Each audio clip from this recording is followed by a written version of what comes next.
No importa lo que te detenga, despierta tus sentidos con la fuerza del tigre y el poder de hierbas aromáticas legendarias. Tiger Balm actúa rápido para calmar, revitalizar y restaurar. Siéntete mejor y vuelve a disfrutar la vida con Tiger Balm.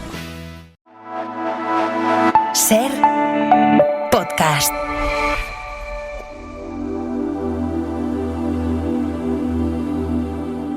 Ser Historia, Cadena Ser, con Nacho Ares. Yo a España la siento dentro, la llevo, no está bien que lo diga, pero tengo que decir la verdad, que la llevo en las entrañas. Entonces, cuando no las encuentro, esas entrañas mías, en las entrañas de España, me puedo quedar en un vacío terrible, o también me puedo precipitar sobre no importa que aún donaba, si siento que esas entrañas van en lo hondo. Es lo que me ha sucedido siempre con España. Fuera de mí no ha estado nunca. Yo dentro de ella no he podido estar.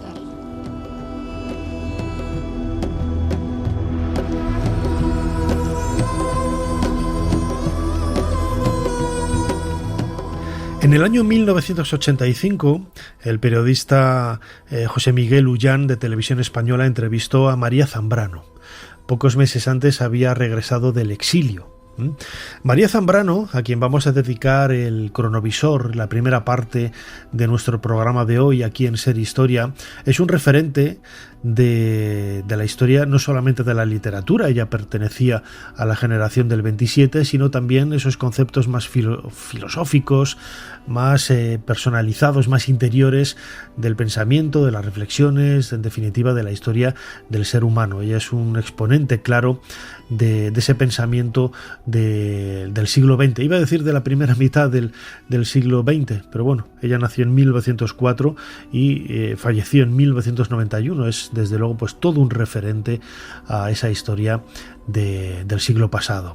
A María Zambrano vamos a dedicar el cronovisor junto con Jesús Callejo, pero será solo uno de los muchos temas que vamos a tratar en este nuevo programa de Ser Historia.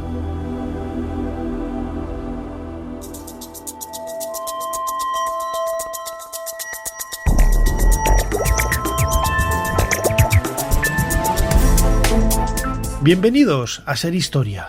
La figura de María Zambrano, que permaneció en el exilio pues más de 40 años después de la guerra civil, es alucinante. A mí me sigue alucinando que una persona tenga que abandonar su país porque piensa de otra forma, y no sentirse perseguida. A mí me parece algo increíble. Pues a ella, María Zambrano, vamos a dedicar el cronovisor de nuestro compañero Jesús Callejo, pero como siempre habrá muchos más temas, lo decía antes, en este programa. Vamos a hablar de astronomía y astrología en la antigüedad y en la Edad Media. Dos temas que son realmente apasionantes y que confluyen casi en el mismo sentido. Vamos a hablar también de la figura de Sigmund Freud, sobre todo a partir de un cortometraje, Una sombra en el rostro de Freud, que está siendo presentada en estas fechas.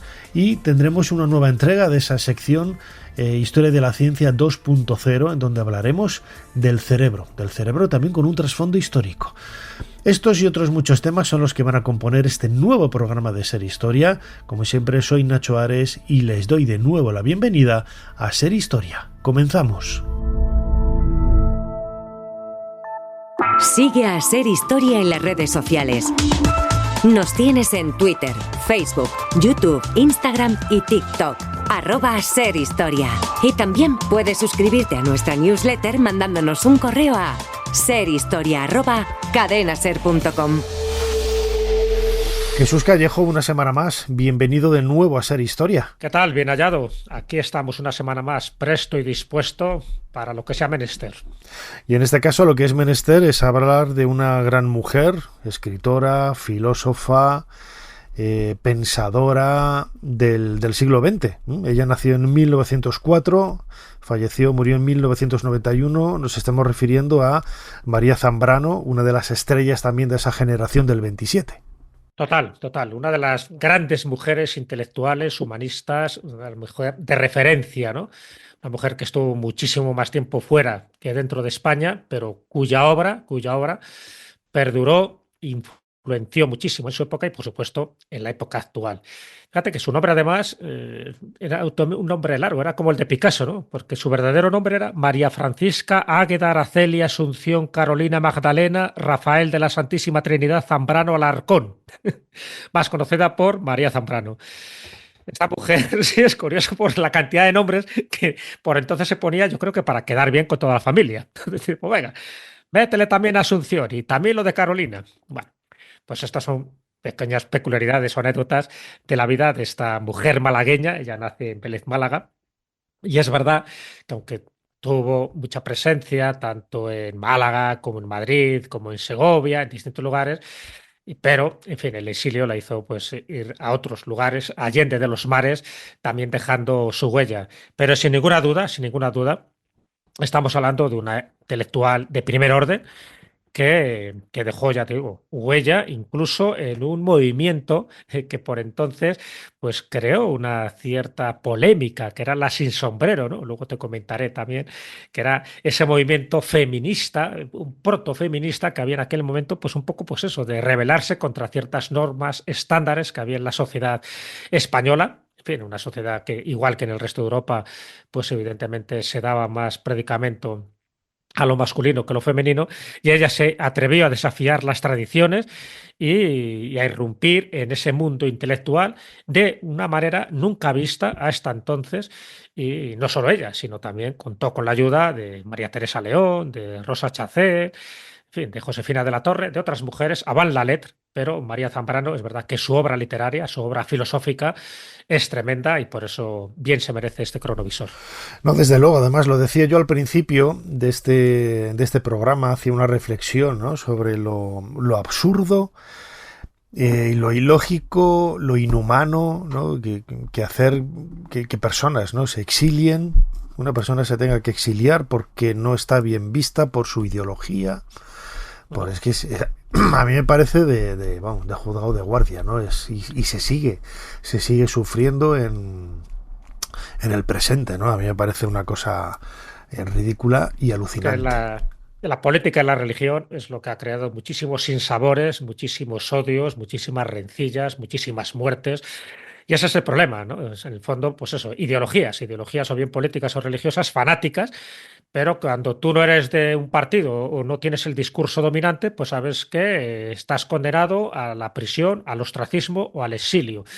Y en este caso ella era republicana y bueno, pues cuando llegó la guerra civil y cuando llegó el franquismo, pues ella se dio cuenta que aquí corría peligro, no solo su vida, sino también la vida de su familia, y ahí es cuando empieza el periplo del exilio, que para ella, fíjate, el exilio, en lugar de ser un estigma, como fue para más de 500.000 de personas, ¿no?, que tuvieron que exiliarse, pero ella sí que lo reconvirtió de una forma sabia, de una forma muy clarividente, en una evolución espiritual y sentimental y, por supuesto, también personal. Entonces, el exilio al final lo entendió, y así queda reflejado en muchísimas de sus obras, como una oportunidad que ella tuvo, no solo para conocer a grandes intelectuales del mundo, que estaban también por ahí repartidos, ¿no?, tanto en América como en Europa, sino para también darse cuenta y reflexionar sobre la identidad humana, sobre cómo somos capaces, pues eso, de lo mejor y de lo peor, y cómo el exilio, bien entendido, pues al final puede ser también un poco purificador en muchos aspectos, a pesar de, ya digo, que yo lo paso francamente mal. Pero en lugar de quedarse con ese resquemor, con ese odio, ¿no?, como también le pasó a muchísima gente, sí que supo, yo creo que hacer un periodo de reconciliación hasta el punto de que fue capaz ya de venir a España, porque en otras circunstancias ella no hubiera venido a España, ya viene a España ya con 80 años, y sin embargo nunca rehuyó del exilio como una fuente de conocimiento, de experiencia y de darse cuenta de lo que somos capaces muchas veces por estas ideologías de crear tanto daño y tanto odio en el mundo. Muy bien, pues de María Zambrano queríamos hablar en este cronovisor. ¿Cuál es la fecha, Jesús Callejo, crononauta, que nos propones esta semana? La fecha es el 28 de enero de 1939.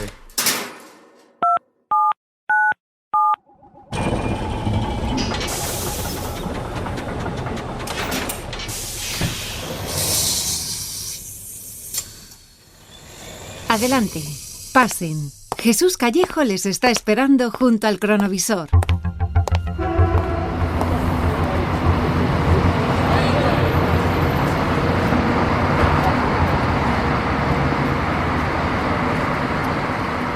Jesús Callejo, ¿dónde estamos? Hay ruido de estación, estamos en una estación. Claro, pues estamos hablando precisamente del momento en el que ella empieza el exilio, que es un momento clave en su vida. Este 28 de enero está en Barcelona, en esta estación de autobuses donde hay muchísima gente que se está marchando. Ella se está exiliando junto con su familia, en este caso con su madre, con su hermana Araceli, una hermana con la que tuvo muchísima vinculación. Era una persona que sirvió además de confidente para muchas de las circunstancias vitales de María, y viaja también con su cuñado, ¿no? Entonces salen en autobús en dirección a la Junquera para llegar a París, ¿vale? Allí, en París, se queda su madre, se queda su hermana Araceli y su cuñado, mientras ella lo utiliza un poco como plataforma para irse a México. Y allí en México es donde empieza otro periodo de su vida, ¿no? Donde empieza a impartir clases de filosofía en la Universidad de Morelia, y donde, bueno, pues se dan una de esas etapas. Sabes que en la vida de María Zambrano hay como 4 etapas muy definidas, ¿no? Una es la que va de 1904 a 1938, que es esa etapa formativa, esa etapa donde está en la Universidad de Madrid, donde conoce a muchísimos intelectuales como Ortega y Gasset, que por cierto también fue su profesor. Luego está esta etapa en la que estamos hablando ahora, que ya te digo que es clave, que es la de 1939 a 1952, es el exilio americano, porque ella, como te digo, desde París se va a México, pero luego está en Cuba, está en Puerto Rico, vuelve otra vez a Cuba, allí es donde publica prácticamente toda su gran obra filosófica. Luego hay otra etapa, la tercera etapa es de 1953 a 1983, es otro exilio, pero en este caso en Europa. Ella viaja por países como Italia, como Francia y como Suiza. Y por último, la última etapa, la de 1984 a 1991, es el regreso a Madrid y en concreto hasta su muerte. Bueno, pues esta etapa, la del exilio, ya te digo que es una etapa capital, porque al final su exilio, juntando el exilio americano y europeo, son 45 años de su vida, 45 años. Es verdad que María Zambrano tuvo una vida bastante longeva, pero prácticamente pues más de la mitad de su vida viviendo fuera de su patria y utilizando precisamente todo ese conocimiento, ese bagaje, esa experiencia, esa forma de entender el mundo. No olvidemos que fue una de las principales filósofas españolas, pues hizo que ella recibiera en su época, bueno, evidentemente durante época franquista no recibió ningún premio, pero en 1980 recibe el premio Príncipe de Asturias, y luego la dan a la primera mujer que la dan el premio Cervantes en 1988. Yo creo que eso es muy importante como reconocimiento de toda una etapa vital donde ella tuvo muchísimos problemas, incluso de salud. Ahora comentaremos algunas de sus anécdotas, pero que también nos ha dejado una obra amplísima, unas frases también soberbias, ¿no? Ella decía que escribir es defender la soledad en la que vivo, y decía que las grandes verdades no suelen decirse hablando. Es decir, ella reivindicaba mucho más los hechos que las palabras, ¿no? Las palabras se quedan vacías, muchas veces las palabras son huecas, y ella, con su ejemplo, con la cantidad de artículos que escribió, con la cantidad de libros, las conferencias que dio y que impartió, siempre se consideró una mujer muy abierta, muy tolerante, muy filósofa y muy amigo de sus amigos, y sobre todo de aquella gente que ayudó y a la que ella ayudó, que eso es muy importante, y por eso siempre la tuvieron en consideración y con un cariño inconmensurable, ¿no? Incluso cuando ella murió, cuando la enterraron, bueno, pues el entierro fue también de esos multitudinarios. Fíjate, hemos estado hablando de ese exilio y de ese regreso tan tardío a mediados de la década de 1980. Si te parece, vamos a escuchar un fragmento de una entrevista. Ya escuchábamos un poquito al inicio de este programa, una entrevista que le hizo el periodista José Miguel Ullán en el programa Tatuaje de Televisión Española en septiembre del año 1985, donde ella responde, María Zambrano responde, ¿por qué ha vuelto a España? Porque he estado muchas veces para volver y siempre he retrocedido, o bien han ocurrido acontecimientos que me lo impedían, digamos, obstáculos, ¿no? Esta vez no he sentido el obstáculo, he sentido la llamada. He venido a España porque sí, me da vergüenza decirlo, para abrazarla. Y en último término, como todo el mundo tiene que morir, también yo, pues en último término diré una frase muy conocida: a morir a Madrid. Has pasado, María, muchos años soñando con el Museo del Prado, con el Madrid de tu adolescencia, con el Manzanares. Sí. Yo quiero saber si una vez que has vuelto te has enfrentado a esos lugares. Yo no me he enfrentado al Museo del Prado. Le tengo mucho respeto. Y además de eso, nada más llegar aquí, no quiero disculparme, creo que ya me conoces, pero nada más llegar aquí me he caído en mi propia casa. No me he roto nada, se ve que estoy hecha a las caídas, sin romperme, ni sin romper nada. Pero el Museo del Prado es que, ¿sabes a lo que le tengo miedo? A que sea demasiado visible, a que me lo hayan cambiado, a que yo no encuentre aquellas penumbras, aquellos rincones, aquellas luces, a que los personajes de ciertos cuadros especialmente señalados, como las meninas, me vayan a dejarse ver demasiado, de que el espejo acuoso del fondo de las meninas, que tan revelador es, vaya a estar demasiado claro.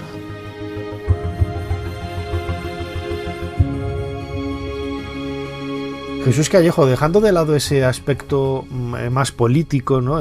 Bueno, el caso de María Zambrano es un poco surrealista, porque ella era republicana, pero era católica.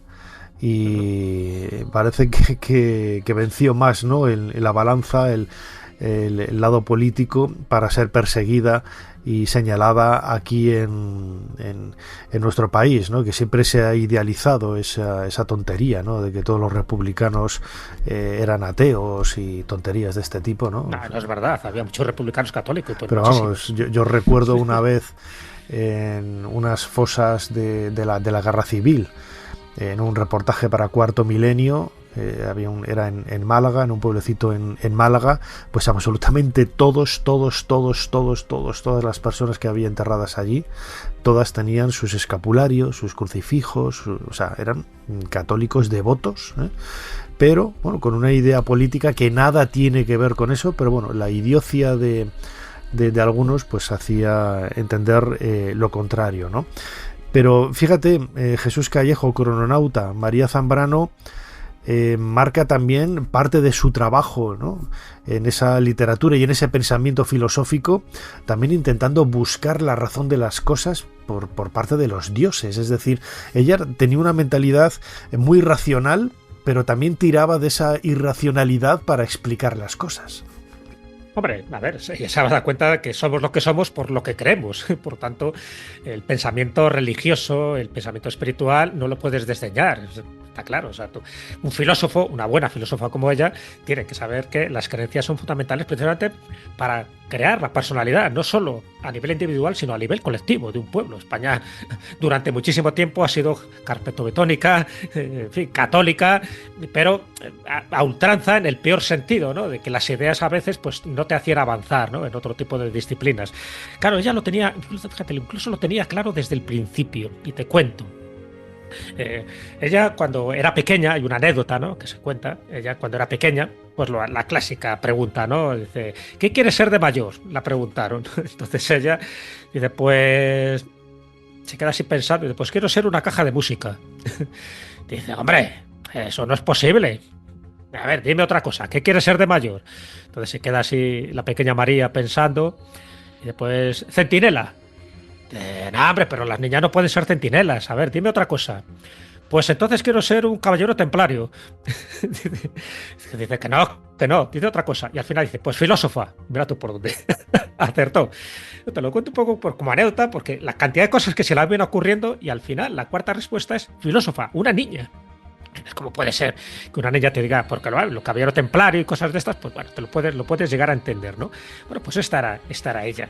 Y es lo que hizo que estuviera, pues eso, involucrada en multitud de elementos de su vida, donde se empezó a dar cuenta de cómo era la gente y además con su actitud. Y te cuento un detalle muy significativo que tiene que ver con esto del exilio, incluso antes de que se produzca el exilio. Ella, sabes que se casa en 1936 con Alfonso Rodríguez Aldave, y justo en ese momento al poco tiempo se marchan a Santiago de Chile.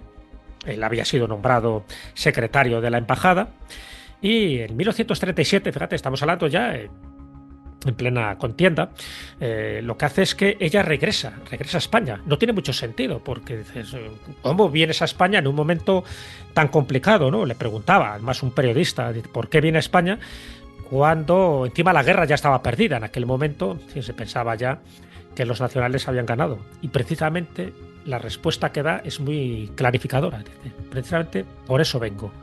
Porque ya todo está perdido, porque ella consideraba que su presencia podría generar consuelo o ayuda a muchos de sus amigos. Y evidentemente luego se fue otra vez, como hemos comentado ahora. Pero bueno, yo creo que son detalles muy significativos. O sea, no rehuyó el peligro, no rehuyó los problemas que le podía acarrear su ideología. Y ella estuvo ahí, ¿no? Siempre estuvo ahí. De hecho, tenía grandes amistades. Sabes que fue muy amiga de Antonio Machado, por ejemplo, cuando estuvo en Segovia. De los grandes, ¿no? Bueno, y luego, por supuesto, con Ortega y Gasset, con Octavio Paz, Alejo Carpentier, Elena Garro, en fin, prácticamente con todo el mundo. Y eso que tuvo una salud bastante complicada. Eso también es importante destacarlo.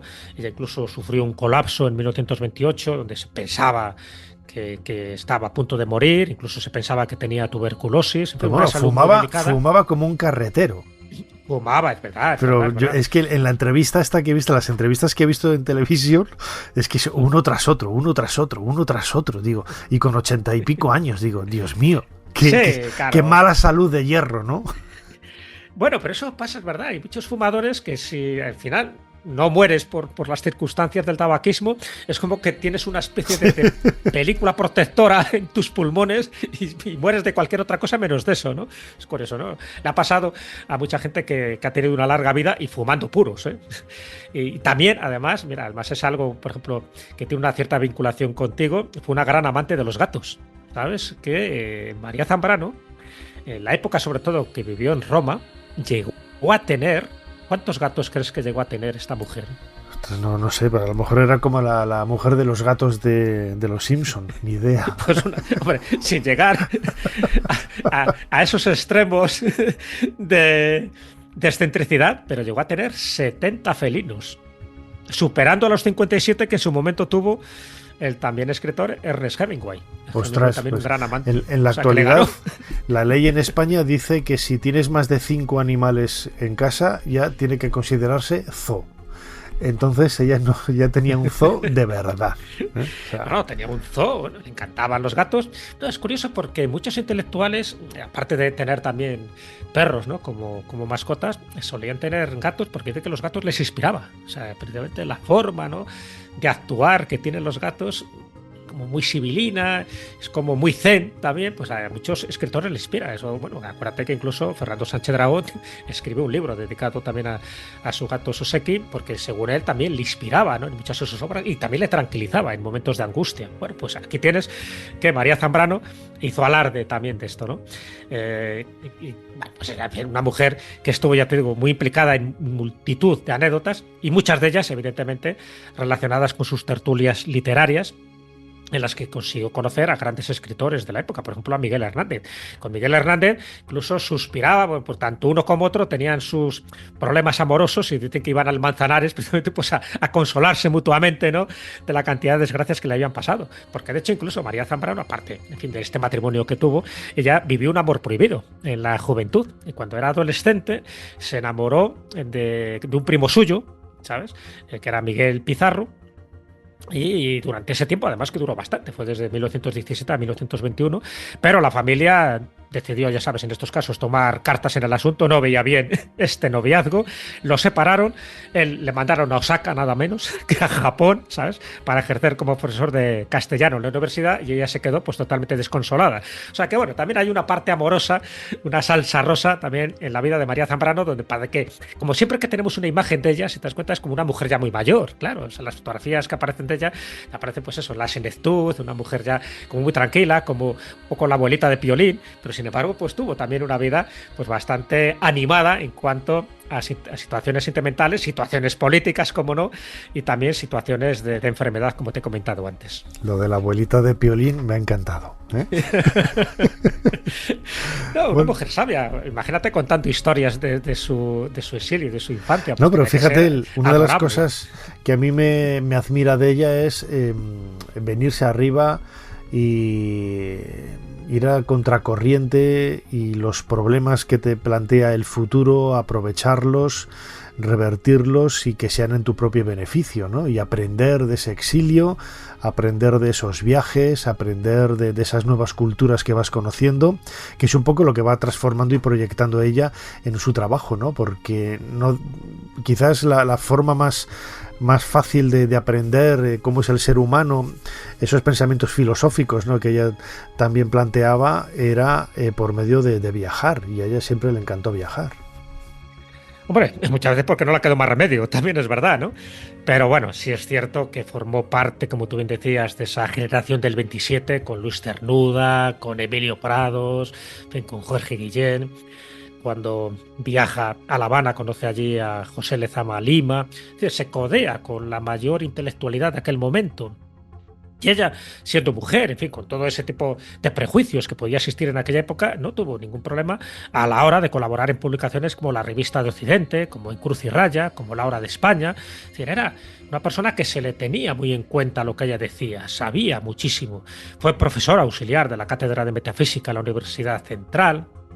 Y bueno, y la Universidad de Puerto Rico también estuvo ahí impartiendo clases, estuvo también en París, en La Habana, en Roma, en fin, todos estos sitios que te he comentado antes. Y hay obras ya que se han quedado como clásicas, ¿no? Para, en fin, cualquier filósofo, cualquier estudiante de filosofía conocerá El hombre y lo divino, es un poco ese aspecto que decíamos como le interesaba, Los sueños, el tiempo y Persona y democracia, obras a día de hoy totalmente referentes. Ay, amor, es lo más que puedo decir. Ay, amor. El corazón. Pero es que yo he escrito 2 o 3 metáforas del corazón. Es la música, es el ritmo, es la medida, es lo contrario, lo opuesto y lo muy diferente a lo que dicen las gentes cuando algo les sale del corazón, que suele ser un disparate, un grito. Lo que sale verdaderamente del corazón sale acompasado, es una suerte de pensamiento ya, y de pensamiento muy vivo. Por lo demás, el situar la sede de la inteligencia en el cerebro en vez de en el corazón, eso es cosa moderna y no universal. Nada menos que Aristóteles lo situaba en el corazón. Y era médico, además de ser filósofo. Trae consigo la capacidad, o la impone, de acordar, de poner de acuerdo el propio corazón con el corazón del mundo. Y el no poder dormir.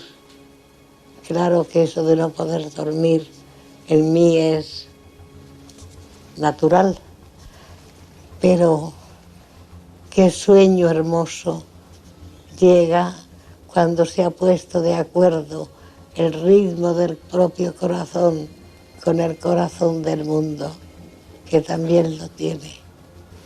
Y señalo que no digo corazón, que digo corazón y no alma. Palabra que yo he usado, pero de la que no he abusado, y quizá del corazón haya abusado. Escuchábamos un nuevo fragmento de esa entrevista en el programa Tatuaje de Televisión Española del año 1985, en donde el periodista José Miguel Ullán entrevistaba a María Zambrano, hablando del corazón, del corazón y ese sentimiento quizás más profundo, más interno, más íntimo, que caracterizó también la vida y el trabajo de esta escritora y de esta filósofa. Jesús Callejo, antes hablábamos, ¿no?, de la importancia de su legado cultural. No deja de ser también un legado social, político, religioso, esas obras que proyectan un poco, bueno, pues incluso algunos temas que podrían ser considerados transgresores, ¿no? Ella se ha convertido de todo en un referente de la filosofía del siglo XX. Pero fíjate, yo soy bastante reacio, ¿no?, a llamar a personas de ahora pensadores o filósofos, ¿no?, del presente. Cuando pienso en un filósofo, para mí un filósofo es Platón, Sócrates, Aristóteles, ¿no?, los antiguos, los griegos de toda la vida, ¿no?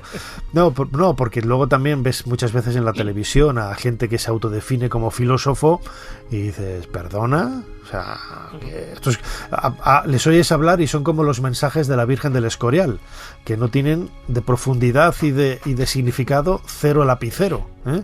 O sea, parece que los ha escrito una niña de 5 años, ¿no? Pero sí que es cierto que leyendo entre líneas, ¿no?, y escuchando también esa voz sosegada, tranquila de María Zambrano, te das cuenta de que detrás hay una persona que piensa, una verdadera filósofa. No, hombre, lo era, vamos, es indiscutible. Fíjate, hablando del corazón, ¿no?, de esto que estamos comentando al principio, ella decía que el corazón es centro porque es lo único de nuestro ser que da sonido. Tiene este tipo de frases que son como koan a veces, ¿no? Es un poco como una especie de haikus donde tienes que pensar qué ha querido decir, porque yo creo que está concentrada muchas veces en sus frases, pues mucha de esa filosofía de la que ella hizo gala.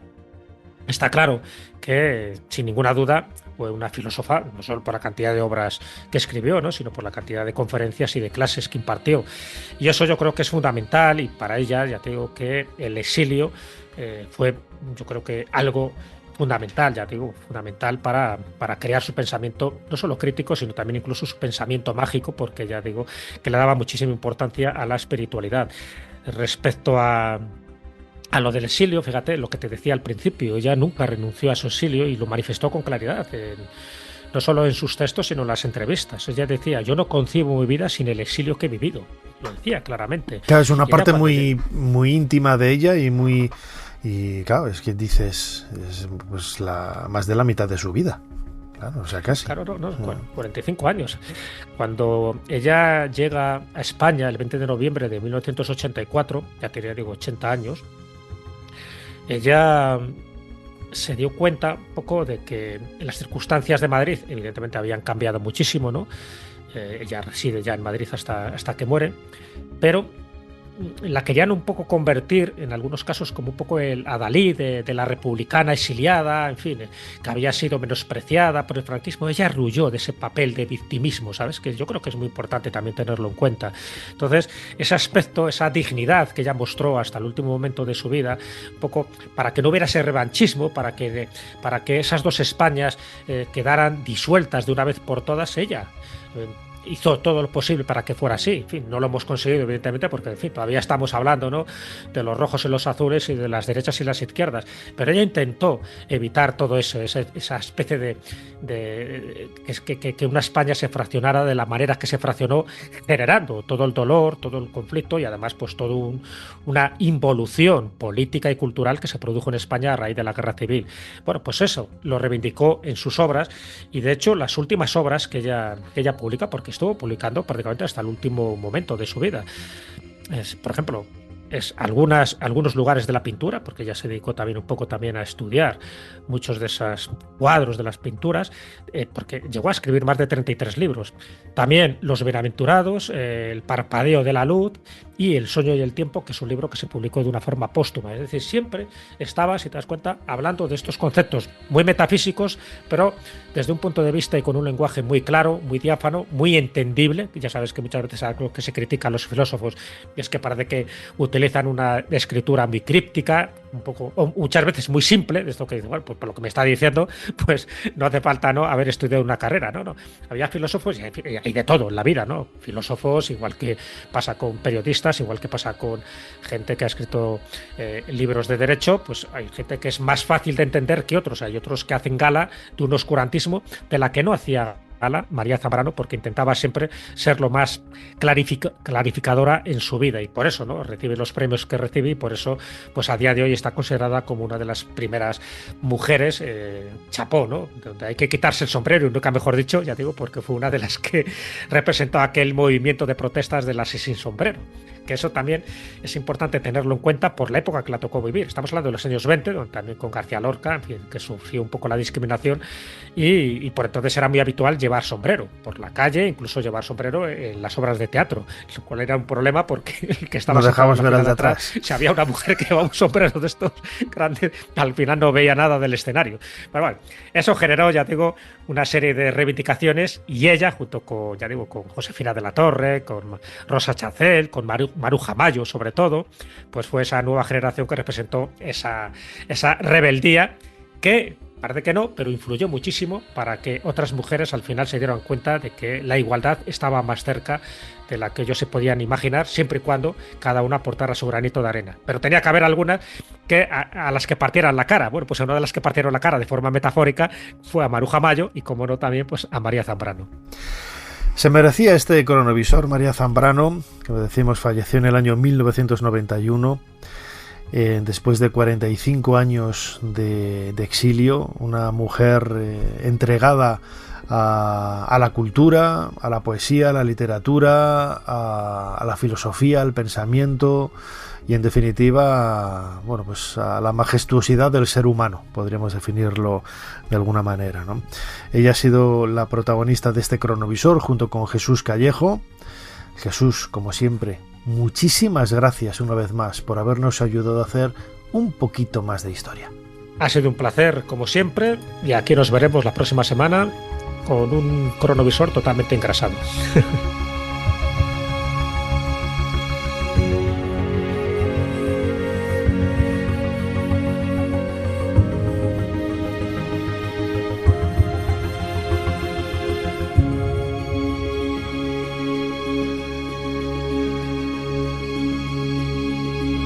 El trabajo de Sir Leonard Woolley quedó empañado por el hallazgo casi simultáneo de Tutankamón en Egipto. Sin embargo, Leonard supo transmitir como nadie su entusiasmo por la arqueología. Así lo hizo al menos conmigo. Además, la arqueología fue toda una fuente de inspiración para algunas de mis novelas de misterio, como Muerte en el Nilo, Asesinato en Mesopotamia o Cita con la muerte. Ser Historia con Nacho Ares. Todo lo que quisiste saber de la historia, la madrugada del sábado al domingo en la cadena SER. La astrología es la madre de todas las ciencias y la madre de todas las religiones, por poner un titular, ¿no? Pero hay que pensar que la astronomía es hija de la astrología. La astrología es algo que nace por necesidad del ser humano de adaptarse al medio, de sobrevivir.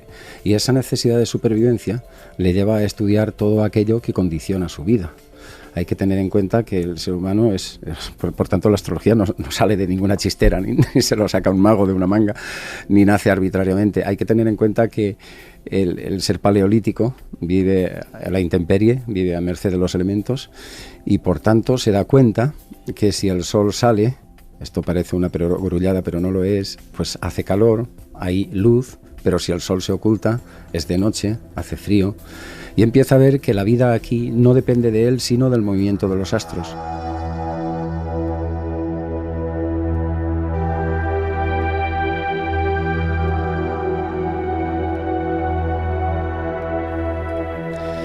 Escuchábamos a Vicente Casaña, astrólogo, buen amigo, perfecto conocedor de la historia de la astrología y de la astronomía, porque hace miles de años estas dos disciplinas, hoy una científica y otra, a Vicente Casaña no le gustará lo que voy a decir, pero a mí me parece una superstición que no está probada, van separadas, ¿no? Hay un momento en la historia donde la astronomía y la astrología se separan, ¿no? Una adquiere ese aspecto más científico y la otra, bueno, pues un mundo sujeto al aspecto de las creencias, de las supersticiones y de cosas quizás no probadas, ¿no? Que nada tienen que ver, yo creo, con la realidad. En los próximos minutos queríamos hablar un poco de este tema, de cómo nace la astronomía, cómo nace la astrología, la influencia, no en el impacto de las personas, sino en la propia historia, la presencia y cómo nacen las constelaciones, el zodiaco, etcétera. Y lo queríamos hacer con un investigador de la Universidad de Salamanca, que es José Guillermo Sánchez. José Guillermo, bienvenido a Ser Historia. Bienvenido. Muchas gracias por atendernos precisamente desde la cadena SER en Salamanca. Yo lo decía ahora, ¿no? La astronomía y la astrología van de la mano, ¿no? Durante muchos siglos. Bueno, en la introducción que he escuchado ya tengo algún comentario. Yo no creo que la astrología y la astronomía una surja así antes que la otra. Tal cual se ha contado, aparentemente surge la astrología y de ella se deriva la astronomía. Yo creo que realmente surgen en principio como ideas diferentes. Estamos hablando del Imperio Babilónico. En concreto, al final del Imperio Babilónico, en el periodo neoasirio, estamos hablando del año 1000 a.C. aproximadamente, se produce como una fusión de la que entendemos astrología occidental. Se produce una fusión de la astrología con la astronomía. Ideas que uno pensaba que ocurren en la Tierra se proyectan en el cielo. Es lo que llamamos catasterismo. Y de ahí, digamos que se funden. Pero los astrónomos de la época, ya avanzamos un poquito y nos vamos al periodo griego, siglo V a.C., realmente diferenciaban astrología y astronomía, claramente, y de hecho eran los mismos. El mismo que hacía astronomía, hacía astrología. Y se ha utilizado durante mucho tiempo, incluso entre astrónomos y astrólogos, ambas palabras como sinónimo. Pero realmente ellos ya diferenciaban y en concreto, si damos un importante salto, que es cuando esto se va a sistematizar, que es aproximadamente en torno al año 150 después de Cristo, con Ptolomeo, que es el gran astrónomo que unifica, o al menos las escribe, muchas ideas de la antigüedad. Él escribe dos libros fundamentales. Uno, que es el Almagesto, usando la terminología árabe, sintaxis matemática, y otro el Tetrabiblos. El primero es de lo que llamaríamos astronomía científica ahora, y el segundo es de pura astrología, que es el Tetrabiblos. Y ambos libros son los que van a marcar la historia de la astronomía y la astrología, que tendrán una influencia en todas las áreas, incluidas las decisiones que van a tomar reyes y todo, hasta el siglo XVII. Es curioso, ¿no?, cómo esta diferenciación queda muy marcada, ¿no? Usted ha mencionado antes, José Guillermo Sánchez, esa presencia, ¿no?, de los astrólogos y astrónomos neoasirios, ¿no?, en el mundo mesopotámico. Hay mucha gente, ¿no? Yo lo digo esto como egiptólogo, conozco, bueno, relativamente bien, ¿no?, el mundo del conocimiento, de la ciencia en el antiguo Egipto. Las constelaciones que tenían los antiguos egipcios nada tienen que ver con las constelaciones, esa visión del mapa estelar que se tiene a partir de época helenística, después de Alejandro Magno. Ahora hablaremos del zodiaco y de esas constelaciones, pero precisamente en la época helenística lo que llega a Egipto, y es lo que vemos en el zodiaco de Dendera y en otros zodiacos, es una tradición babilónica que nada tiene que ver con el antiguo Egipto, ¿no? Es decir, estamos hablando del mundo mesopotámico, de Babilonia, del mundo neoasirio, como la cuna, ¿no?, de ese conocimiento que ha trascendido hasta hoy, hasta el siglo XXI. Pues así es decir, a la civilización griega efectivamente llega a través de Mesopotamia. Y otra es la historia de Egipto, que va un poco por otro lado, aunque como tú has comentado, en Denderas, se unifican de alguna forma, que ya estamos hablando justo de la época de Ptolomeo, es curioso. Y ahí es donde de alguna forma se funden ambas tradiciones. Pero estamos en plena época ya griega, grecolatina, para hablar con propiedad. Pero sí, lo que es la astronomía, astrología, la tradición que nos llegó a nosotros es a través de los griegos, que su fuente fundamental fue Mesopotamia.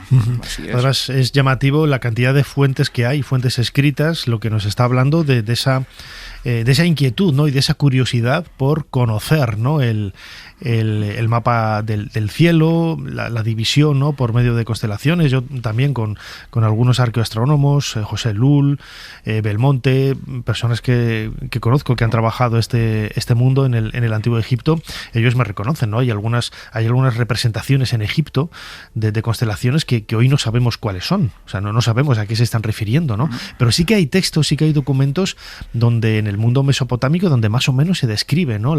Este tipo de visiones celestes de las constelaciones, lo que está implicando una curiosidad, lo decía ahora, y un conocimiento y el deseo de dejarlo puesto por escrito.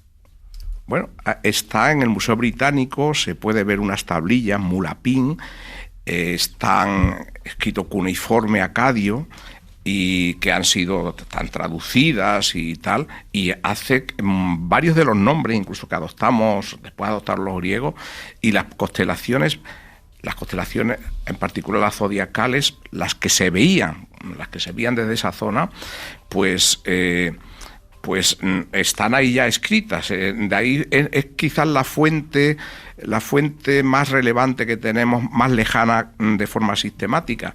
Yo ahí creo que hay una cosa que ha contribuido mucho a que esto perviva, y que lo sepamos, y es que estaban escritas en cuneiforme sobre arcilla, y eso ha permitido que perdure mucho. Seguramente que hay otra información arqueológica egipcia, pero que probablemente usaron elementos menos eternos, como el papiro, por ejemplo, ¿no? Uh-huh. Claro, ahí hay que pensar además, hablando a veces con amigos asiriólogos, me dicen, no, pues es que estoy convencido de que en un futuro saldrán nuevas sorpresas, porque no está traducido prácticamente nada, un porcentaje muy pequeño, no llega ni al 30% de los textos que se conservan en archivos, en museos, descubiertos en Mesopotamia, y que están esperando, ¿no? a ser traducidos. Y quizás ahí se encuentran algunas de las claves del tema que quería abordar en los próximos minutos con usted, José Guillermo Sánchez, investigador de la Universidad de Salamanca, a colación de una publicación que usted ha realizado, en donde deja bien claro, ¿no?, la separación que tenemos que tener de lo que son las constelaciones y los signos del zodiaco, que mucha gente, yo incluso leyendo, hasta que leí su texto, era de los que pensaba que las constelaciones que vemos en el cielo es lo mismo que los signos del zodiaco, y no es así, ¿no? Efectivamente, no es así, y voy a intentar aclararlo un poco. Y esto viene también desde el periodo neoasirio, y fundamentalmente esta unificación, que no está la unificación, ahora la aclararé, se produce aproximadamente en el siglo V, a principios del siglo IV antes de Cristo, ya en la época griega. Entendemos lo siguiente: primero, cuando miramos el cielo, le llamamos constelaciones, le llamamos zodiaco a aquello conjunto de estrellas que siguen la misma trayectoria que el Sol. No voy a entrar en mucha precisión, simplemente diré que eso se llama banda zodiacal, y las estrellas que transcurren por ahí es la que habitualmente conocemos como constelaciones zodiacales. ¿Qué sucede? Que hay otra idea, y es que precisamente los mesopotámicos, en este periodo que he contado, habían dividido el cielo en 12 sectores iguales, que coincidían con sus meses, y a esos sectores iguales eran los signos zodiacales, pero se han usado los mismos nombres. ¿Cuál es la gran diferencia? La gran diferencia es que una es división del cielo en 12 sectores, que se empiezan a contar de lo que se llama el punto Aries. El punto Aries es aquel que está, en esa época era cuando estaba justo el Sol en el equinoccio de primavera, y a partir de ahí se divide la esfera celeste en 12 sectores iguales. Y a cada sector se le da un nombre, que son los nombres de los signos zodiacales, ¿no? Empezando desde ahí. ¿Qué sucede? Que en el siglo V antes de Cristo, lo que eran los signos zodiacales y las constelaciones zodiacales, las constelaciones zodiacales son las estrellas, los signos es un concepto, pues coincidieron o se le dieron, estaban en el mismo sitio, pero hay que dar una aclaración. El signo zodiacal son sectores idénticos, que coincidían con los meses, mientras que las constelaciones tienen extensiones muy diferentes, no tienen la misma tamaño una constelación que otra, son muy diferentes. Sí. De alguna forma, entonces, el signo zodiacal ya era el que se pensaba que era el que realmente influía sobre la vida. Y no voy a andar por qué se creía así, sería un poco largo, pero si en otro momento quieres podemos entrar en más detalle. Lo importante es que, por ejemplo, cuando uno coge a Ptolomeo, que es el gran recopilador, y no solo recopilador, sino el saber que nos ha llegado con precisión, y coge su catálogo de estrellas, pues por ejemplo, se encuentra por ejemplo, la constelación de Leo, uh-huh, pues está distribuida entre los signos de Leo y Cáncer. Uh-huh. Él mismo lo especifica. Uno es una referencia casi matemática, es decir, podemos decir que el sector es como una referencia matemática, es decir, el sector 1, el sector 2, el sector 3, la que en vez del sector 1 le llamamos área, de esa forma le vamos llamando. ¿Qué sucede? Que en ese momento coincidieron, probablemente no coincidieron por azar, sino que se adoptó como punto cero en ese momento los griegos, pero debido a un movimiento que tiene la Tierra. Ellos pensaban que no era la Tierra, sino que el movimiento era de una esfera, que se llama precesión de los equinoccios. Uh-huh. Lo que se llama la octava esfera, que era donde suponían que estaban las estrellas, se desplaza respecto a una novena esfera, que es era en la que están los signos. ¿Y qué sucede? Que una se va desplazando a la hora, y respecto a la otra, ¿qué sucede? Pues por ejemplo que ahora los signos zodiacales están desplazados alrededor de un mes respecto a las constelaciones zodiacales. Uh-huh. Claro, es y lo eso que hace genera mucha confusión. Claro, es lo que hace que uno, no tenga ese paralelo. Es como si hubiéramos utilizado, salvando un poco las distancias, ¿no?, un papel transparente sobre una pared que tiene un dibujo. Hemos dibujado sobre la pared el dibujo de las figuras que hay, y de pronto movemos un poquito el papel transparente hacia un lado y vemos que no coincide, ¿no? Esto es un poco lo que ha sucedido, grosso modo, ¿no? Claro. Va sucediendo exactamente, se va desplazando respecto a un movimiento de precesión, que en alguna ocasión lo puedo contar con más detalle. Son 2000 y pico años, ¿no? Realmente, bueno, este movimiento ha existido desde siempre, pero el punto cero, digamos que el año cero en el que las constelaciones y los signos coincidieron, fue más o menos a finales del siglo V antes de Cristo, ¿no? Sí. Y a partir de ahí, digamos que coincidían, aunque no era una coincidencia exacta, porque como he dicho, unos son sectores exactos y otros tienen y la constelación de Leo y Virgo, por ejemplo, tienen extensiones totalmente diferentes, ¿no? Pero en ese momento, digamos que es cuando se empieza a contar. ¿Qué sucede? Que cada año, cada siglo se desplazan 0,7 grados. Realmente el movimiento de precesión es uno que tiene la Tierra, que acaba dando un giro completo en un periodo de alrededor de 27.000 años. Como cosa curiosa, uno de los efectos que eso tiene es que la estrella polar, que hoy marca el norte, pues no es es ahora casualmente el norte, pero no siempre ha sido la que ha marcado el norte. Por ejemplo, En el imperio antiguo egipcio era Tubán la estrella que marcaba el norte. Y si seguimos así y esperamos otros 12.000 años, la estrella que marcará el norte será Vega. En fin, que es así como el movimiento es complejo, no es tan sencillo como a veces claro, sí, es un poco ese dibujo como si fuera una peonza, ¿no? La Tierra se va moviendo como si fuera una peonza. Yo recuerdo, tengo una anécdota que a veces la he contado en alguno de mis libros, en donde yo he intentado hablar, bueno, pues de esa orientación astronómica, ¿no? Que tiene en este caso la Gran Pirámide, ¿no? Y hablaba precisamente de la precesión de los equinoccios, y recuerdo que el corrector de la editorial, no voy a decir quién, como hay varios libros donde lo menciono, me quitaba lo de precesión y me ponía precisión. Digo, la precisión de los equinoccios. No, caballero, no es la precisión, es la precesión. No, el hombre no desconocía que era esto, ¿no? Pero es un poco llamativo, y esto es lo que hace, ¿no? Que la novena esfera se desplace, que es donde están los signos, que es una idea, una entelequia mental, se desplace respecto a la octava esfera, que es donde están las estrellas fijas, en la versión griega. Claro, cambia mucho. Y lo curioso...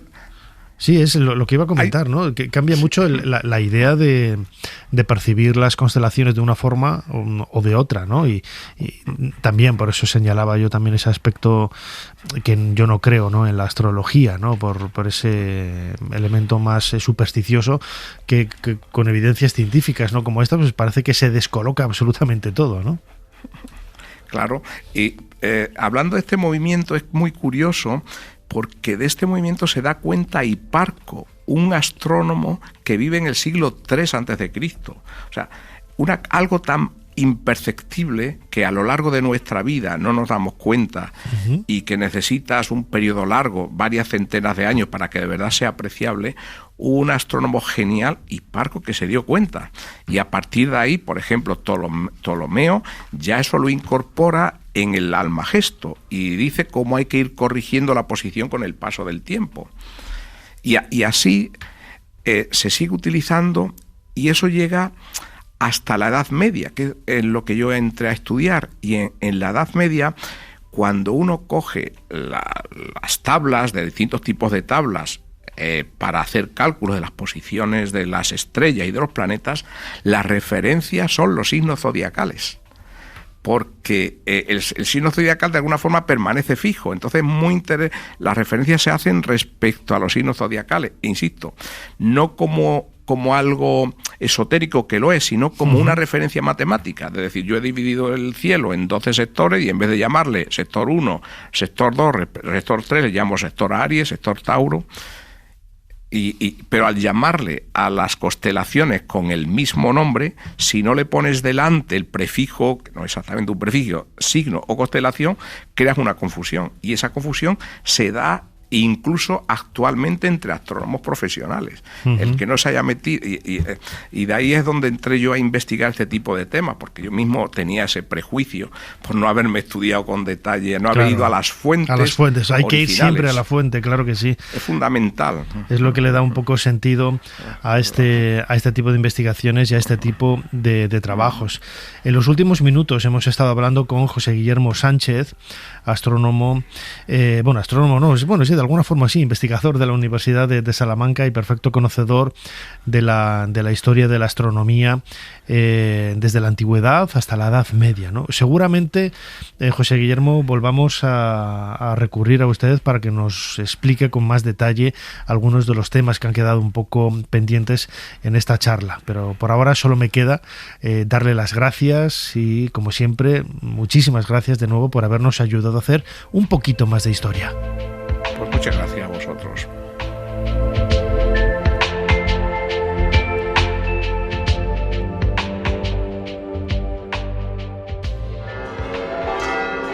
No todo fueron victorias en aquella batalla contra los musulmanes. Muchos de nuestros hombres murieron. Yo tampoco salí indemne. Un arcabuzazo enemigo me hirió la mano izquierda dejándomela inservible. Desde entonces me llaman el Manco de Lepanto, aunque no me ha impedido seguir escribiendo. Y vive Dios que mereció la pena. Ser Historia con Nacho Ares. Todo lo que quisiste saber de la historia, la madrugada del sábado al domingo, en la Cadena SER.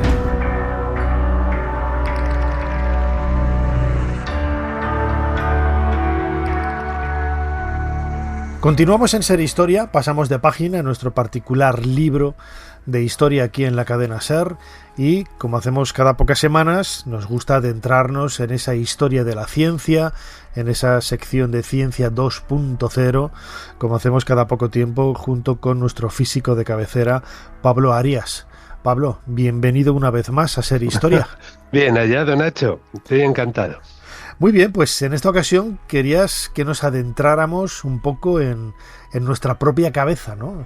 Y no tanto en los pensamientos, sino en esa masa, en el cerebro, ¿no? Un poco en todo, ¿no? Sí, bueno, ya lo anunciamos al principio de la temporada. Dijimos que al principio de la temporada íbamos a tener diferentes secciones y una de ellas que comenzamos hoy, pero que esperemos que dure mucho, es hablar de los diferentes aspectos del cerebro y de la neurología. Date cuenta, Nacho, que en España tenemos y hemos tenido grandes científicos dedicados a la neurología. Don Santiago Ramón y Cajal, premio Nobel, don Pío del Río Ortega, que fue alumno de este. Y este no recibió el Nobel, merecidísimo por otra parte, pero porque confabularon contra él. Ya hablaremos en algún capítulo sobre él. Fue el que descubrió las microglías o células de Ortega, se les llama. Y en España tenemos muchos grandes investigadores. Voy a citar solo a uno, que no se me enfade el resto, por favor. Voy a citar a José Ramón Alonso, que es catedrático de Biología Celular de la Universidad de Salamanca, que es gran investigador y lo cito porque es gran divulgador. Y bueno, hoy vamos a hacer una presentación de esta nueva sección, por llamarla de algún modo.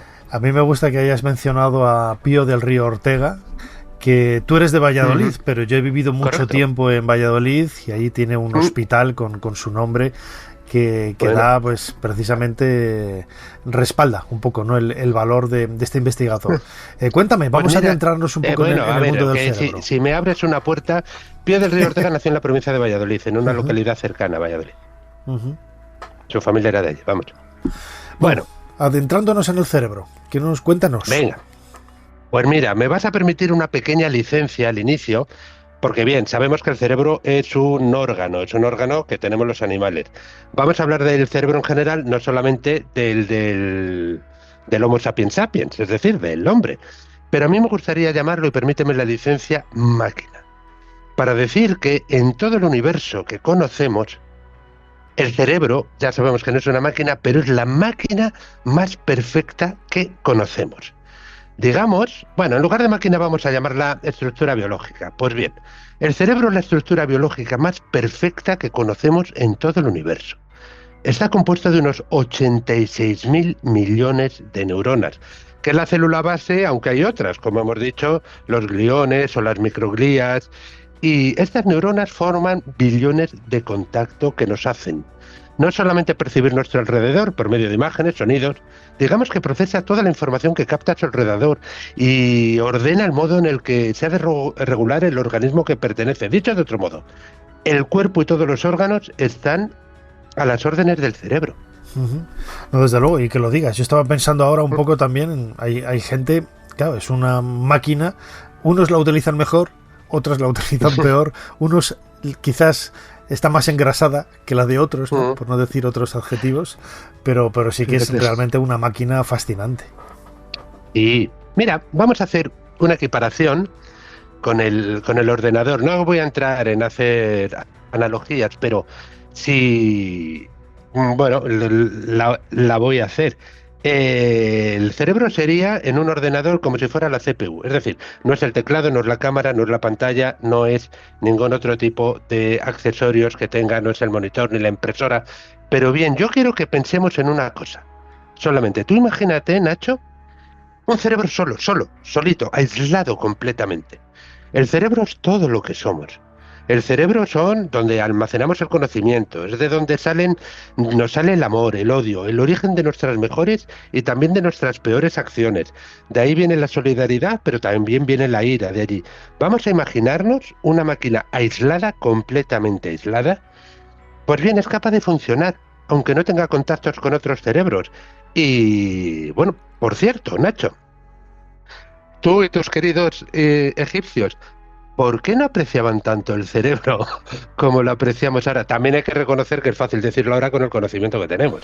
Claro, es difícil de decir, ¿no? Sabemos que lo extraían en el proceso de momificación, pero se retiraba, se destruía, no se conservaba.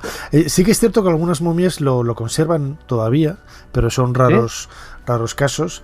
Pero lo cierto es que no se cuidaba, ¿no? Se diluía, en definitiva se destruía y se rechazaba. No sabemos por qué. Ellos sí que entendían que el concepto que nosotros damos del pensamiento, de las emociones, pues estaba precisamente en el corazón. Que nosotros cuando hablamos del corazón tal cual, que en realidad estamos hablando del cerebro, pero ellos entendían todo eso con el corazón. Sí, los romanos, corrígeme, lo tenían en el hígado, ¿verdad? Pensaban que era el hígado el que lo hacía. Bien, pues hoy, para abrir boca, en esta nueva sección, te propongo hablar del hipocampo. ¿Qué te parece? Hombre, solamente con ese nombre yo lo he escuchado montones de veces, pero me pierdo. Sí. A mí hipocampo me suena a hipopótamo, pero sé que no tiene nada que ver. No, tienes toda la razón, toda la razón, ahora te lo cuento. Sí, no, es verdad, y a hipódromo, el hipocampo es una parte muy pequeñita que tenemos dentro del cerebro. Para que lo vea la gente, está muy centrado. Realmente, si tuviésemos un cerebro, lo intentamos poner a la mitad, bien. Pues esa parte, que está muy centrada, es que tiene forma de caballito de mar. Y el caballito de mar, el nombre científico es Hippocampus hippocampus. Y, pues bueno, morfológicamente son muy parecidos. El caballito de mar se llama caballito de mar porque se parecía por la cabeza a un caballo, hipo en griego. El hipopótamo también es el caballo de agua, creo, hipopótamus y demás. Pero al inicio también se le llamó de otros modos, se le llamó gusano de seda, o mira, esto también para ti, como egiptólogo, también se lo llamó cuerno de Amón, asociado al dios egipcio Amón. ¿Cómo te quedas? Pues la verdad es que, fíjate, la relación, por ejemplo, entre la palabra amoníaco, ¿no? y Amón, yo la descubrí hace relativamente poco tiempo, ¿no? Fíjate. Es maravilloso, es maravilloso. El amoníaco NH3 fue sintetizado, te lo estoy hablando de memoria y seguramente fallaré, en 1700 y pico, y por el olor, ese olor a lejía que tiene, le recordó en Libia al cómo olían los templos dedicados al dios Amón. Entonces lo llamaron amoníacos, como en el templo de Amón o algo por el estilo. Y yo, la verdad, mira, cada vez que oigo, que siento el olor a lejía amoníaco, me acuerdo de esa historia. Es maravillosa. Pero bueno, vamos a lo que nos ocupa. A ver, el hipocampo. El hipocampo. El hipocampo, esa pequeña parte que, como digo, tiene forma, estructura, como si fuera morfológica de un caballito de mar, fue relacionado con el sentido del olfato y con la memoria. El caso es que en la actualidad, la teoría que es más aplaudida es la que relaciona el hipocampo con la memoria espacial y la orientación. Y aquí quería llegar yo, para dar un cambio al relato. Mira, no tiene nada que ver, pero vamos a aguantarlo aquí. El hipocampo con la orientación. Vamos a la ciudad de Londres. Y en la ciudad de Londres, que es una ciudad muy grande, me estoy hablando a todo el perímetro de Londres. Realmente la ciudad de Londres, la City of London, es una región pequeñita, es muy pequeñita. Es justamente en el centro, pero muy pequeñito, muy pequeñito. Luego tenemos Westminster y los diferentes barrios. Pero en todo Londres, para acceder a la licencia de taxista, el candidato se debe someter a un examen de saberse las direcciones de la ciudad y te puedes imaginar cómo es. Bueno, hay oposiciones que son menos exigentes, con eso te digo todo.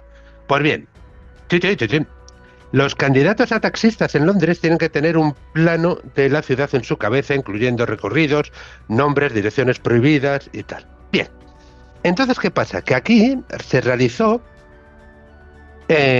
por el University College de Londres, lo realizó un científico que se llamaba una científica, y sus colaboradores en el año 2000 realizaron el siguiente test, examen. Cogieron una muestra de muchas personas y les midieron con tomografía computerizada, es decir, con un escáner, le midieron cómo era la estructura del hipocampo que presentaban. ¿Y qué curiosidad? La curiosidad es que dentro de ese grupo de personas que realizaron el examen, el hipocampo de los taxistas de Londres era más grande. El volumen total del hipocampo permanecía igual, ¿eh? Lo que pasa que la parte posterior del hipocampo se agrandaba en detrimento de la parte anterior. Y era, bueno, pero es que era muy claro, entre los que eran taxistas y los que no eran taxistas. ¿Por qué? Porque si realmente el hipocampo está dedicado a las funciones de buscar recorridos, encontrar cómo ir del mejor modo posible de un punto al otro de la ciudad, tenían que trabajar mucho más esa parte del cerebro y por eso la tenían un pelín más desarrollada que, bueno, que el resto de los mortales, que nos perdemos todavía por las calles de nuestro pueblo. A pesar del GPS, desde luego. Es eso lo que te iba a decir. Claro. ¡Ay! Es eso lo que te iba a decir, porque este estudio se realizó en el año 2000, es decir, hace 24 años, cuando el uso de los navegadores en los coches realmente no estaba tan extendido como lo tenemos ahora. Me gustaría, porque mira, yo soy el primero que muchas veces digo, pero bueno, como antes tenía los planos en la cabeza y ahora no, que ahora en un recorrido que me sé de memoria lo sigo usando. Me gustaría, si alguien lo sabe, por favor, que se ponga en contacto y que nos lo cuente. Me gustaría que se repitiera un estudio parecido para ver los resultados hoy en día, pero sí que cabe pronosticar que el tamaño del hipocampo de los taxistas londinenses, al menos, se habrá reducido. Bueno, aquí va esta, como aperitivo. Desde luego, porque marca un poco también Antes decíamos, ¿no?, que es una máquina el cerebro, pero también depende del uso que hagas de esa máquina. Eso es como sucede con todo, que se enriquece o se empobrece dependiendo de los conocimientos que tú aportes, que en definitiva pues es ir alimentándola y hacerla crecer, entre comillas, ¿no?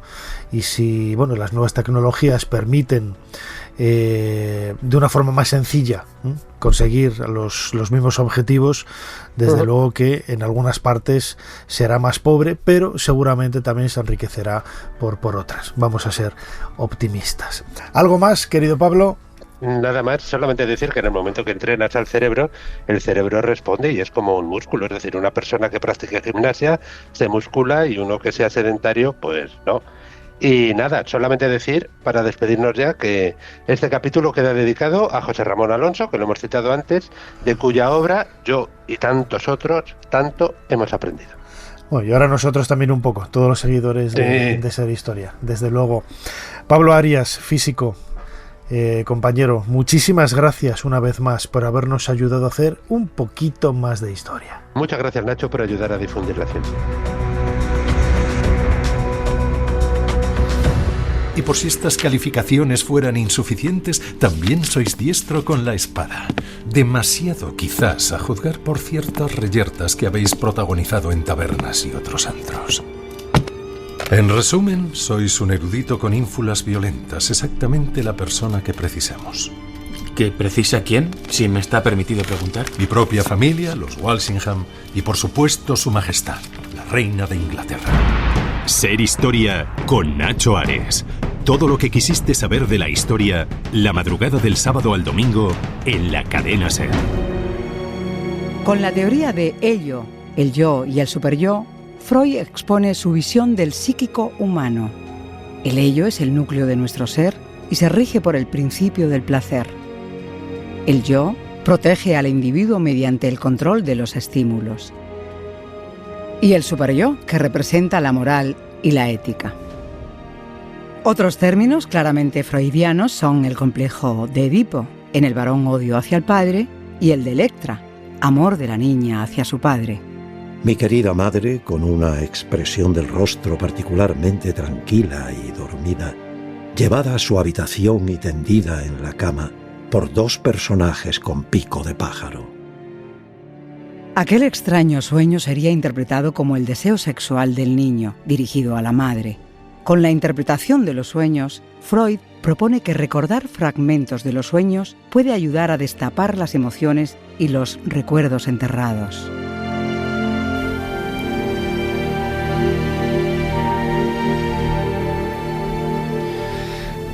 Escuchamos con la banda sonora original y fragmentos de un documental, de un cortometraje, 45 minutos, no es tan cortometraje, es un documental ya bien consolidado, Una sombra en el rostro de Freud, del que ya hemos hablado en otras ocasiones y que por fin ve la luz en estas semanas, en estos días, y queríamos retomar el tema con la persona que nos puso en contacto con toda esta historia y también uno de los promotores, y me atrevería a decir casi que ideólogo, ¿no?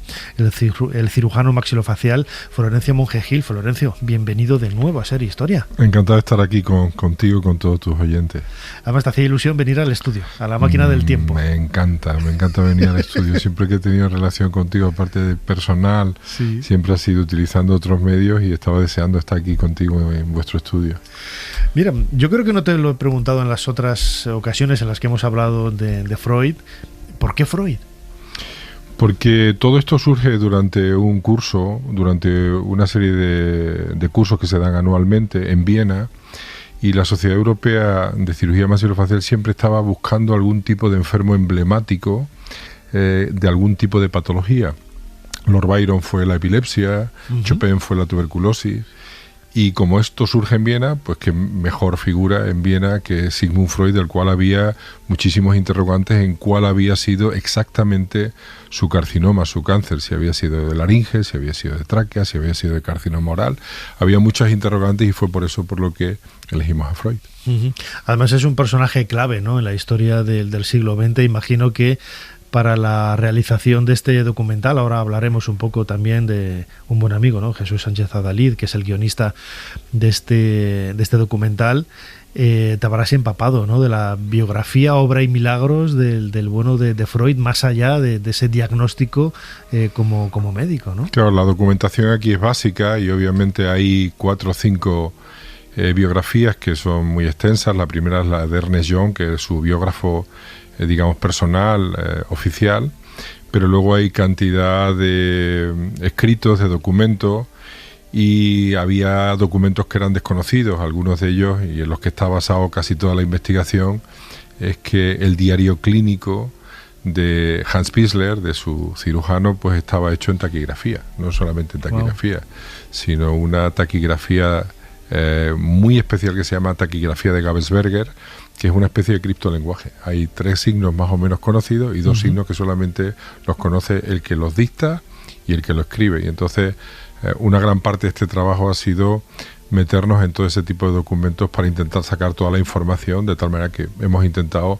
reproducir el día a día de la vida de Freud durante su sufrimiento y también de cuáles eran los tratamientos que recibía.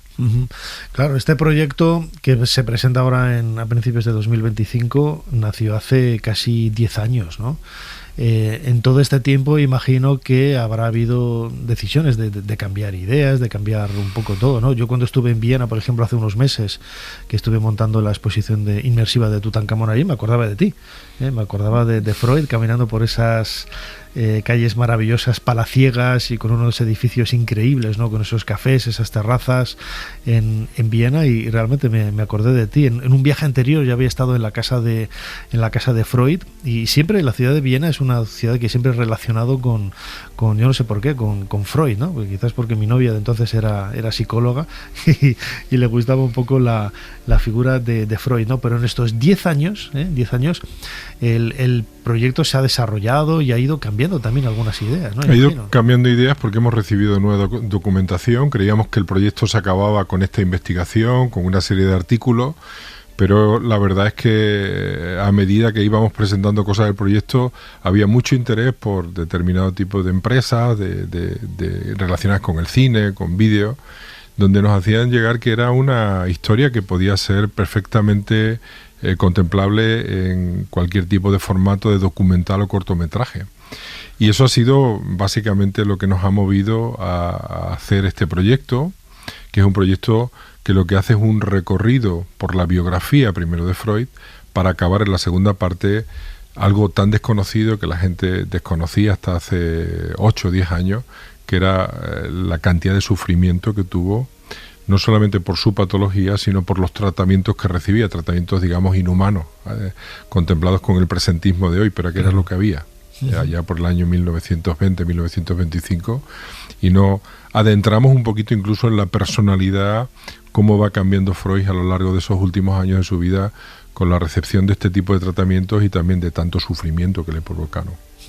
Claro, porque siempre hemos pensado en Freud en un personaje sosegado, quieto, ¿no? Escuchando la voz. En otras ocasiones, en otras entrevistas contigo, Florencio, hemos puesto la voz de Freud de fondo y, claro, nos imaginamos un personaje, ¿no? Pues tranquilo, sosegado, como decía ahora, pero incluso en algunas grabaciones ya se ve ese problema, ¿no?, que tiene a la hora de vocalizar.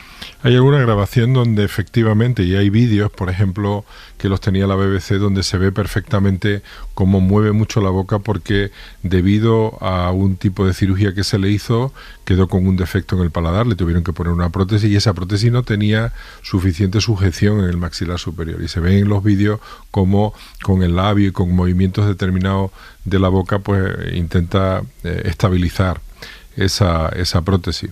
Y evidentemente, pues es una persona muy serena, es un gran estoico de la historia, pero que evidentemente lleva todo su tratamiento con la verdad, fantásticamente bien para la agresividad de los tratamientos, para lo doloroso que era su patología, pero sin embargo va superando, y no solamente eso, sino que incluso en los últimos meses de su vida sigue escribiendo con tanta avidez como lo había hecho, evidentemente también porque no podía correlacionarse con el habla.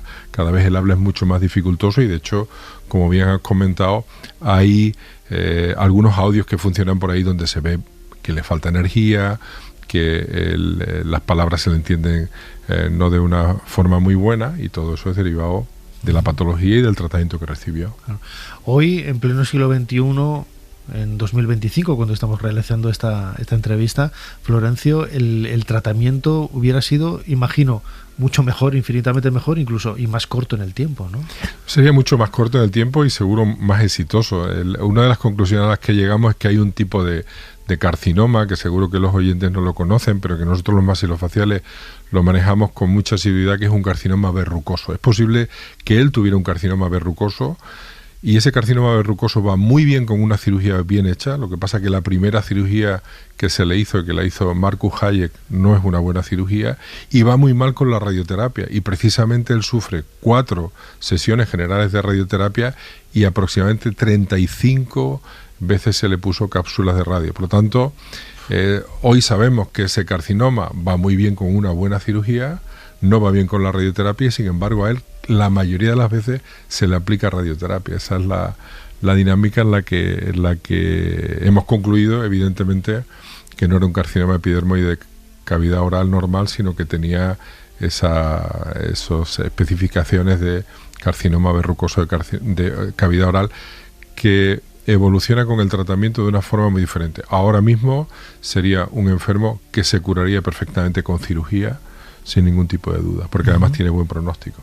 ¿Y la causa de ese carcinoma? ¿El tabaco? El tabaco. Era un fumador, ¿no?, enorme. Desde los 24 años empezó a fumar 20 cigarros puros de la marca Don Pedro, y era curioso porque él además siempre le ponía a cosas suyas como una especie de mote, como una especie de adjetivo. Él le llamaba mi pecado, y ese pecado él reconocía que no solamente le provocaba un gran placer cuando empezó a fumar con 24 años, sino que era el motor de esa actividad tan frenética laboral que tenía, esa actividad que tenía no solamente con sus pacientes, sino escribiendo, revisando artículos, hablando. Todo eso lo atribuía al combustible que constituía el tabaco. Es curioso, ¿no?, la figura de Sigmund Freud. Marca, lo decía antes, ¿no?, uno de esos referentes culturales, históricos, científicos. Él hizo incluso sus incursiones, ¿no?, en la historia de Egipto. Él era judío, él era un entusiasta, ¿no?, de ver en el antiguo Egipto el origen de ese monoteísmo, ¿no?, de su propia religión.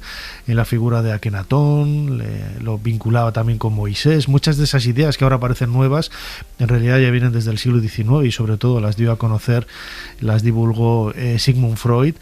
Yo conozco sus casas, tanto la de Viena como la de Londres. En ambas tiene una pequeña colección de piezas egipcias muy, muy interesante.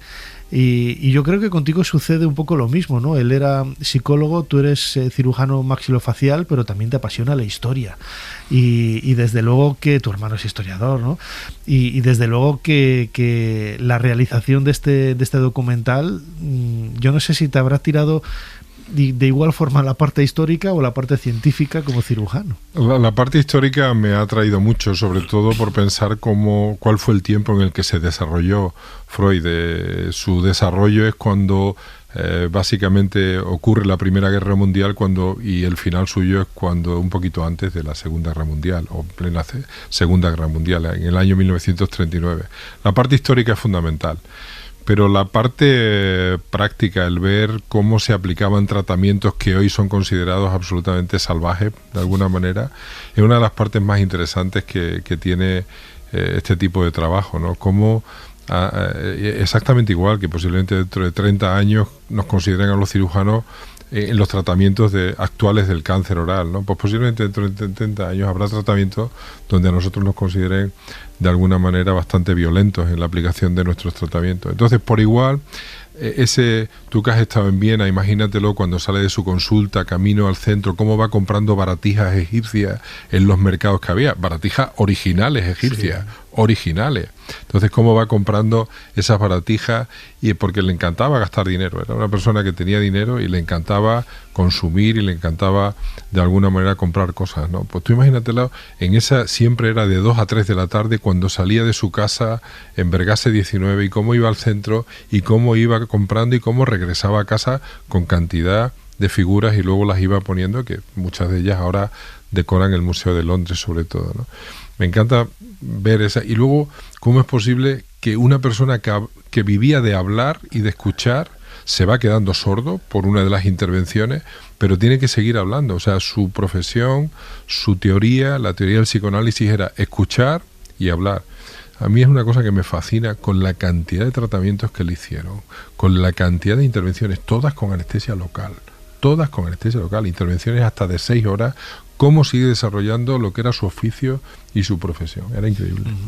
La persona que ha guionizado este documental, Una sombra en el rostro de Freud, es Jesús Sánchez Adalid, conocidísimo autor extremeño de novela histórica. Bueno, todo el equipo vuestro, ¿no? Sois extremeños, y imagino que Jesús habrá hecho un trabajo extraordinario. Tengo muchas ganas de ver el documental, todavía no he tenido la oportunidad de hacerlo, pero es todo un lujo trabajar con él.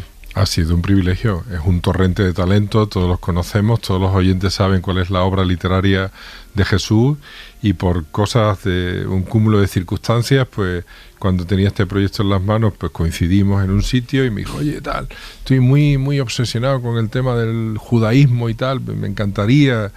Y efectivamente, pues prácticamente en 3 semanas empezó a trabajar en el guión, y el guión pues aporta no solamente un talento, sino además un talento extremeño. Todos los actores son extremeños, incluso pues para darle más realidad, hay muchos protagonistas que son cirujanos maxilofaciales, que son enfermeras, que hacen su trabajo desde un punto de vista novel, pero conociendo muy bien qué era lo que tenían que hacer.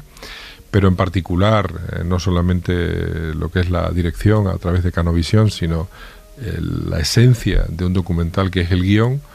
Bueno, pues resulta que está Jesús Sánchez Adalid, y luego ya además lo adornamos con otros extremeños adicionales que son Isabel Gemio, que son fantásticos, y Primitivo, o sea que es todo maravilloso. Primitivo, un verdadero crack. Y hemos convertido también Extremadura en un inmenso plató, porque aparte de tener localizaciones en Viena y en Londres, muchos de los sitios que hemos utilizado son sitios extremeños, de Badajoz, de Villafranca, de Zafra, y hemos reconstruido quirófanos, hemos reconstruido cuarteles nazis en sitios que son utilizados por la población normal hoy en día. Tengo muchas ganas de ver este documental, Una sombra en el rostro de Freud. Ya lo avanzamos, ¿no? el año pasado y antes también, de la mano de nuestro invitado Florencio Monge Gil, cirujano maxilofacial, su pasión por la figura de Sigmund Freud, que ha sido también uno de los acicates, uno de los pilares básicos para poder sacar este proyecto adelante. Florencio, como siempre, muchísimas gracias una vez más por habernos ayudado a hacer un poquito más de historia. Pues gracias a ti, Nacho, por tu programa y sobre todo por el interés que tienes en mi persona y en mis proyectos. Muchísimas gracias. Gracias a ti.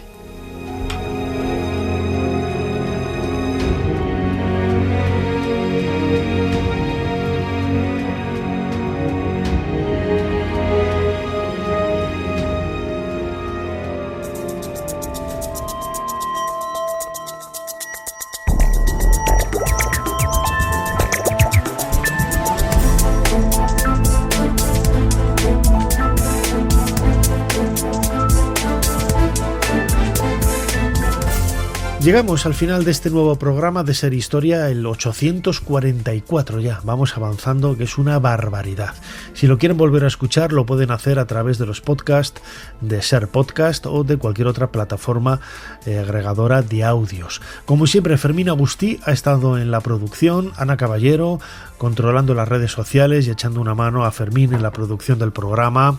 Delante de los mandos de esta máquina del tiempo, en la parte técnica, José María Sendra, y a los mandos en la dirección de esta nave, de esta máquina del tiempo, mejor dicho, vuestro humilde servidor Nacho Ares. Os dejamos con más conocimiento, con más entretenimiento aquí en la cadena SER. Hasta la semana que viene.